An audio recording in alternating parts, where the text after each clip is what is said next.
Indiana and Michigan, Joe, back-to-back weeks that Indiana's taking on a team from the state of Michigan. Joe, I got to admit something to you. Early in the game last week when Indiana took on Michigan State, I had a thought. I was like, dude, is this going to be the game that Indiana gets clipped? Because they were down early, right? And I'm like, Curtis Rourke doesn't look good. They had back-to-back 3-and-outs. And I'm like, down goes the Hoosiers. So then it was my daughter's birthday. So we did cake and ice cream and all that stuff and presents. The next thing I know is that I look up and then 47 straight unanswered points by Indiana, and they routed Michigan State. Curtis Rourke finally came back and got out of his slumber here, but they take on the Michigan Wolverines this weekend.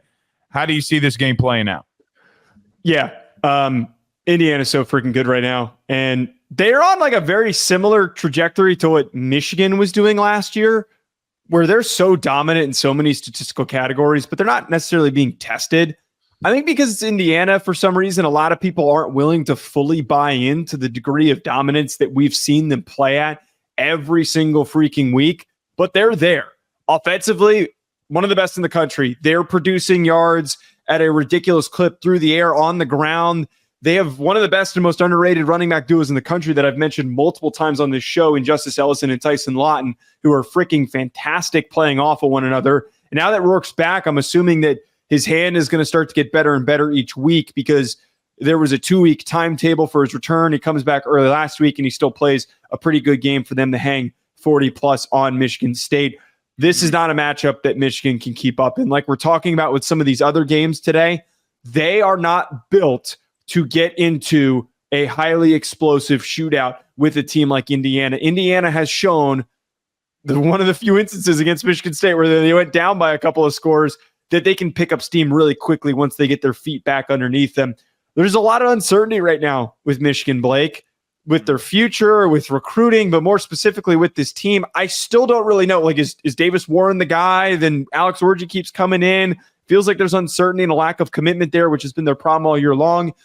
And also, Will Johnson didn't play last game. So his lack of availability opens up the passing attack 1,000%. That's already having its own issues when quarterbacks are targeting away from Will Johnson. So with all that being said, Indiana, they're built to roll and have another big game. And I would hope that if they win this game handedly like they did against Michigan State, that we start to take them more and more seriously as a Big Ten championship type of a team. The last little piece that I want to throw in here with this is that if you win this football game, you are going to be in prime position to be in that final grouping of Big Ten teams that can get in there. Oregon, Ohio State, Penn State. There is a very small stretch here. Can you finish and not look ahead like we just talked about with Oregon?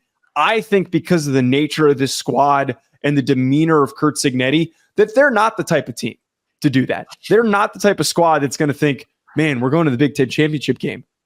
They're happy and excited to kick somebody's ass every single week, and I don't think that changes this week. Here's the problem that I have with what you said there at the end. Where are they ranked tonight when we recap the college football playoff selection? Okay, I think it's going to be a big deal. Okay, because look, I mean, if they beat Ohio State, then it doesn't matter. But where are they ranked? Because they're going to they would probably have a loss. I mean, I think that you and I would pick Ohio State at the current moment. Yeah. But in that, it's going to be for a team like Indiana, where they rank is going to be a big deal. Here's where I go in reference to this game, though, if we're just talking about this one. We talked about, and we're going to talk about on a lot of these extra pod and these extra shows, that there are some mismatches in the Big Ten this week, massive mismatches. And we talk about all the time, Joe, on our show, styles make fights, and this is the worst style of fight for Michigan because you have the number one rush defense in the country going up against a team that can only run the football effectively. I think they need to stick with Davis Warren. There, I said it, because he gives you. It's not like there's like a clear right answer, but yeah, you're right. I mean, he's done. Well, I mean, Joe, you're only scoring when he's in the game. Yeah, you got to have an ability to push the ball down the field, and he's the only person that can do that for you. But styles make fights. A team that wants to line up and run the football is going up against a team that's the number one team in the country at stopping the run. Joe, that Michigan State game last week, I gotta be real with you. I know that Michigan State's not necessarily a great team or a good team, but dude, when you dominate defensively like the way that Indiana has done in the run game, I don't really care who you're playing against. Yeah. I think the biggest thing that for Indiana right now that's going to be a display on this week, I think we all know that offensively that Indiana can do some special things. What I don't think that the country is realizing is because we're getting enamored by them going on a 47-0 run is how they've been performing in their defense, how they've been performing in their front seven. You want to know how you're built? You got to be. I was listening to Curt Cignetti's press conference yesterday or today, or when I listened to it this morning. I don't know if it was yesterday or whatever. Mm-hmm. He's talking about toughness. Hey, coach, why are you so good for stopping the run? Toughness. He's not talking scheme. He's like, we got to be some bitches. Okay, like we got to run over there and knock somebody's head off. It's a bad overall matchup for Michigan. However, there's my good however. There is one thing that I do think that I have a question mark with Indiana. This might be a talent aspect, the best front seven that you've seen defensively in Michigan. I'm interested to see how they run the football.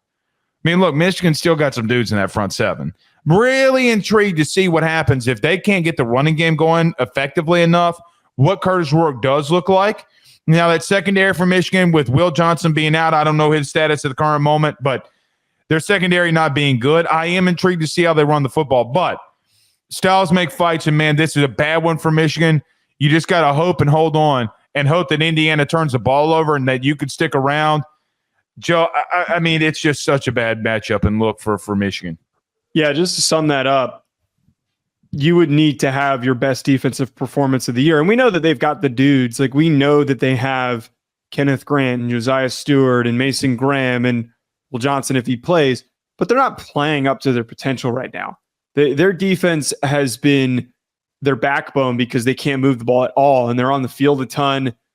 Their offensive issues have leaked into every aspect of their game that they're playing mid football. They're playing extremely average 7-5 football right now. They're really looking like a Big Ten team, not like a team that just won a national championship. You would think that looking at these two squads, Indiana was the team coming off the national championship, but the way that they're firing. It's a full rebuild. I know that there's a lot more context needed from the statement that I just said. What we thought Indiana would be is what Michigan is. That's what's more ironic about this situation is that one would have thought that Indiana would have taken 3 years for Curt Cignetti to build up into something, and that Michigan, you would just think naturally wins a national title that it would have the infrastructure built to sustain, but it didn't. They changed coaches. We saw everything that happened. And now Cignetti is up potentially for coaching jobs this upcoming cycle, and hopefully he doesn't leave because this has been a freaking really fun story to follow. I hope Indiana continues to get good, and I hope that they flip Juju Lewis, so I think he's coming on a visit this weekend.